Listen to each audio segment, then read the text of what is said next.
Assalamualaikum warahmatullahi wabarakatuh. Ketemu lagi dengan saya Kironggo Warsito bersama Puji Cici Official. Dulur, pada pagi hari ini kita akan menilas atau menapak tilas suatu sejarah dari mana dulu asal muasal Punden Sukorame ini. Mari kita telusuri.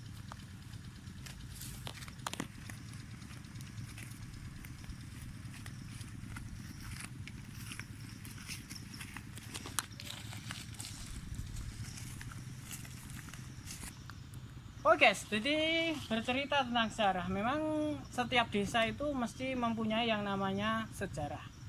Nah, apa sejarah di sebuah desa? Yaitu adalah punden. Nah, tidak kalah hebatnya di Sukorame ini juga ada sebuah punden kuno yang diyakini masyarakat sebagai cikal bakal dari asal muasal dari kecamatan Sukorame, desa Sukorame ini. Mari kita lihat secara keseluruhan. Ini saya jelaskan, iki loh sing jarane pohon suko nih. Jadi jenisnya seperti ini, pohon suko nih, seperti pohon sirsak sebenarnya. Nah, iki loh para sedulur, iki merupakan pohon atau cikal bakal dari nama sebuah yang kecamatan atau desa yang ada di Sukorame ini. Jadi cikal bakale asal muasale iki. Jadi menurut cerita ini memang kalau kita melihat ya, kalau pada zaman dahulu itu merupakan petilasan orang terdahulu nalikane babat alas.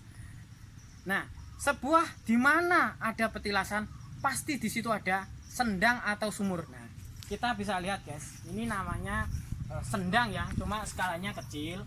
Tapi kalau zaman dahulu ini sudah direnovasi, jadi ini sudah dibangun segi permanen. Dulu memang belum ada. Jadi ini berbentuk kobangan ya. Dulu belum ada mungkin nggak membentuk segi empat panjang seperti ini. Nah, sekarang sudah dibangun dengan swadaya masyarakat memang untuk ben tambah apik ngono lho. Jadi sendang ini bukan hanya sendang tapi merupakan petilasan dari leluhur masyarakat Sukorame ini.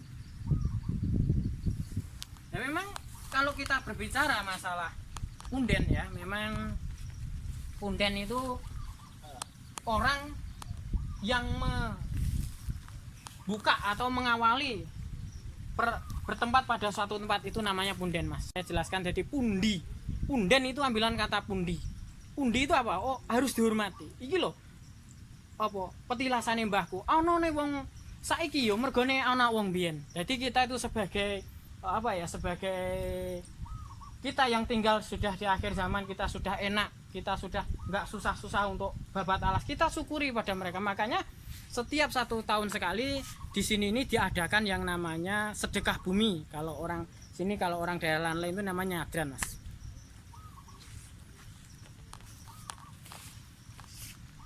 Nah, tidak jauh dari sendang kecil ini, di sini juga ada sumur, guys. Nah, makanya saya jelaskan, setiap ada punden atau tempat keramat ya, itu mesti tidak jauh, itu mesti ada sumur dengan sendang. Mengapa demikian? Filosofinya adalah sumur itu merupakan tempat berkumpulnya air, bermuaranya air dengan skala kecil. Nah, air itu kan menunjukkan lambang satu kehidupan. Maka inti dari manusia itu ada elemen air, ada elemen api, ada elemen angin. Nah, salah satunya ini adalah namanya sumur dah. Mungkin bentuknya dulu nggak seperti ini. Ini sudah direnovasi seefisien mungkin, sebagus mungkin sehingga lebih tertata. Nah, dulu nggak seperti ini. Nah, menurut cerita guys, memang punden ini mempunyai kisah yang sangat miris ya. Dulu sekitar tahun berapa, saya belum bisa lupa ya. Itu pernah terjadi kasus pembunuhan dan pemerkosaan. Kemudian jasadnya itu dimasukkan ke dalam sumur. Perempuan, Mas ya. Perempuan. Kemudian ada salah satu warga yang mau mandi, kemudian dialah namanya itu Mbah Jaman. Mbah Jaman itu salah satu orang tua yang pernah tinggal di sini, tapi aslinya dia orang Pare, Mas. Dan Mbah Jaman itu kalau umurnya sudah sangat tua. Dia itu kelahiran tahun 1925. Jadi usianya sangat panjang sekali. Di tempat sinilah dulu pernah terjadi kasus pembunuhan ya, entah latar belakangnya apa. Cuma kalau saya lihat cerita Mas ini motifnya perselingkuhan. Jadi motifnya itu perselingkuhan. Jadi apa ya, ada seorang menantu itu berselingkuh dengan mertuanya. Ceritanya demikian. Kalau kurang lebih ya, saya pernah dapat cerita pelengkapnya itu seperti itu.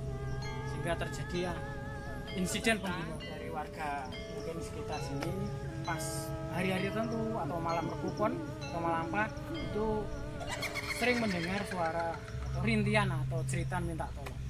Ataukah mungkinkah itu arwah dari orang yang telah dibunuh itu dengan secara tidak wajar? Itu juga masih menjadi misteri sampai sekarang. Ya, kita doakan yang sudah meninggal semoga beliau bisa diterima di sisi Tuhan dan ditempatkan pada tempat yang semestinya. Kita yang masih hidup ini hanya bisa mendoakan, Mas.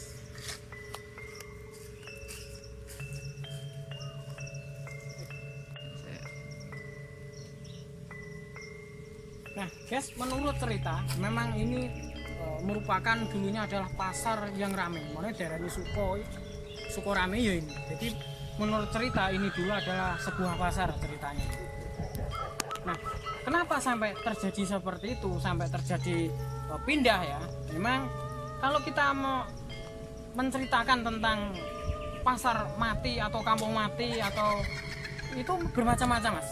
Jadi kalau masalah kampung yang ditinggalkan warganya atau pasar yang tinggal itu bermacam-macam, karena mungkin dari faktor alam juga bisa, dari faktor memang ya mungkin kurang nyaman gitu loh, seharusnya harus berpindah gitu, itu juga bisa. Jadi kalau yang paling fenomenal, Mas, yang sangat terkenal pada saat sekarang ini itu berhubungan dengan mungkin ya Pak Gebluk atau penyakit-penyakit wabah lah, sehingga dia harus menyingkir dari tempat itu.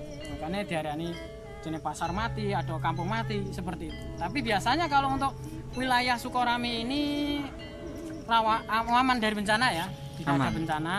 Itu mungkin rujukannya itu tadi mungkin ada Pak Gebluk atau apa sehingga harus pindah. Tapi kalau untuk wilayah lain, terutama daerah Kediri atau daerah mana itu yang daerahnya itu jauh dari apa ya, jauh dari keramaian. Terus kemudian juga ada gunung meletus, makanya harus dipindahkan untuk berjarak aman, radius 10 km. Oke guys ya, setiap punden itu memang menjadikan sebuah kehormatan, atau kalau orang Jawa itu nyuwun idine pangestu maring leluhur. Nah, di sini kita bisa lihat di sini ada merang ya, Mas. Bisa lihat di sini ada sesaji ya. Bukti kalau ini merupakan tempat punden orang tua ya. Ini merupakan punden dari orang tua yang masih dituakan sampai sekarang. Nah, ini merupakan biasanya kalau ada orang hajatan atau ada ewoh ya, ini biasanya datang ke tempat-tempat yang sekiranya perlu untuk diberikan sesaji atau seperti ini. Iki jenenge lek wong Jawa ngarani nuwun idine pangestu maring leluhur. Sebagai apa? Ini sebagai tempat petilasannya Mbah. Cara istilahnya wong tua ini nyuwun permisi Mbah, kula badhe anten hajatan, mugi-mugi saged selamat rahayu mboten asal mboten enten alangan sunggal punapa-punapa. Makanya di sini ini kalau orang Jawa ngarani eneng jenis cok bakal ya. Di sini ada dari takir, ini namanya takir, Mas. Ini kalau orang-orang nggak tahu ini namanya takir. Terus kemudian ini ada padi ya. Padi ini melambangkan namanya Mbok Sri atau Dewi Kemakmuran, atau orang Jawa ngarani iki apa ya? Mbok Sri ya. Simbas. Nah, seperti ini kita jelaskan tadi. Jadi punden itu kan sebenarnya itu tempat yang harus kita hormati.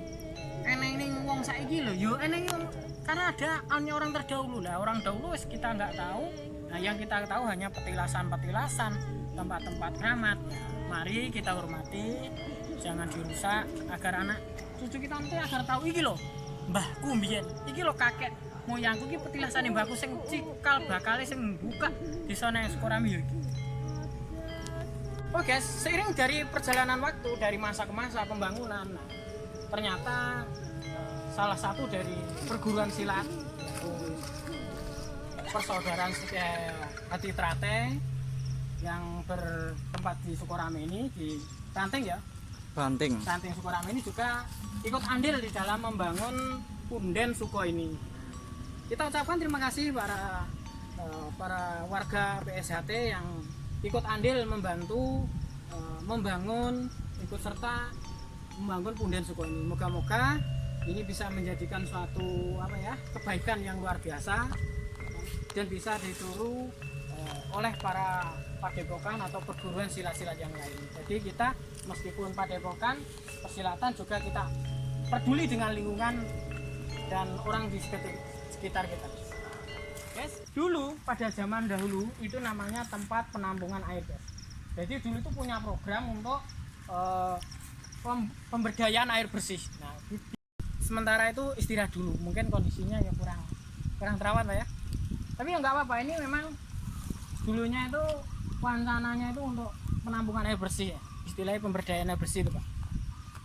Sehingga terus diambilkan dari sumber sebelah sana, atau mungkin bisa jadi sumbernya ini mata airnya tidak mencukupi sehingga istirahat dulu jenenge satu hal. Dulu pernah Pak, jadi pernah dicoba di sana itu ada tempat-tempat berhentian air itu loh. Nah, sudah pernah dicoba, terus kemudian ada berapa saya nggak tahu. Sekarang istirahat dulu. Nah, kalau untuk wilayah Sukorame ini alhamdulillah pasokan air sudah tercukupi untuk semua ya, padi untuk persawahan juga sudah tercukupi. Nah, adapun tempat penampungan ini ya enggak apa-apa, diistirahatkan ya. Yang penting kita bisa untuk memberdayakan masyarakat Sukorame. Cukup sekian dulu penerusan kita tentang Sendang Sukorame. Moga-moga ada manfaatnya untuk kawan semuanya. Dan yang belum like, komen, subscribe, monggo silahkan Anda like di channelnya Mas Puji Cici Official ya. Silahkan Anda like, komen apa saja, nggak masalah. Intinya bisa membangun channel ini bisa berkembang. Nah kawan-kawan, terutama untuk Sukorame LM, Andika TV, Pak Ji Channel, silahkan Anda review di sini. Ingin membuat untuk memperkuat Sendang Suko ini akan lebih terkenal oleh masyarakat lainnya. Nah, saya ingatkan ya, jangan lupa like, comment, subscribe, terus semangat, jangan putus asa, terus berkarya. Salam Puji Cici Official, mantap.